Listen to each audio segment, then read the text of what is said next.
Pour lutter contre le marsouinage, Russell propose le retour des suspensions actives. Donc ça, c'est le fameux mass dumper, il me semble. Si vous êtes à fond en ligne droite et que ça commence à se produire, vous ne voulez pas ralentir dans un scénario de course. Nous avons vu avec la vidéo de Charles à quel point c'était mauvais pour Ferrari, donc je pense que nous devrons trouver une solution.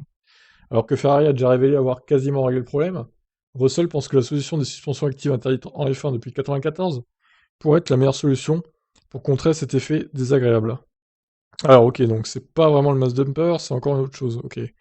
Je suppose que si on avait des suspensions actives, ça pourrait être résolu en un claquement de doigts, les voitures seraient naturellement beaucoup plus rapides, et si nous avions cela, je suis sûr que toutes les équipes sont capables de le faire. Ça pourrait être une solution pour l'avenir, mais nous verrons lors des prochains tests à Bahreïn. Je suis sûr que les équipes trouveront des idées intelligentes autour de cette question. Je pense qu'il est clair que si nous avions une suspension active, les voitures seraient beaucoup plus rapides pour les mêmes surfaces aérodynamiques, parce que vous seriez en mesure d'optimiser les hauteurs de caisse pour chaque vitesse de virage, et de l'optimiser en ligne droite pour le moins de traînées possible. C'est un moyen facile de faire aller les voitures plus vite.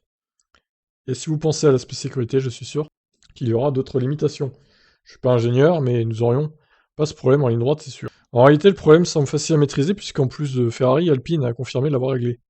McLaren ne le subit pas, et Jody Ellington de AlphaTauri, comme Yann Monchot d'Alfa Romeo, ont estimé que ce phénomène serait rapidement d'histoire ancienne. Alors, est-ce que Mercedes sera les seuls à galérer à ce point avec ça? Ou est-ce qu'ils parviendront à trouver l'astuce aussi?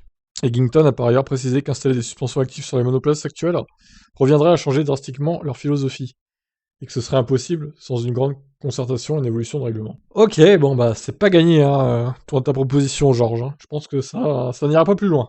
Et c'est peut-être mieux comme ça. Donc on verra si Mercedes galère toujours autant que le marsouinage à Bahreïn pour les essais privés.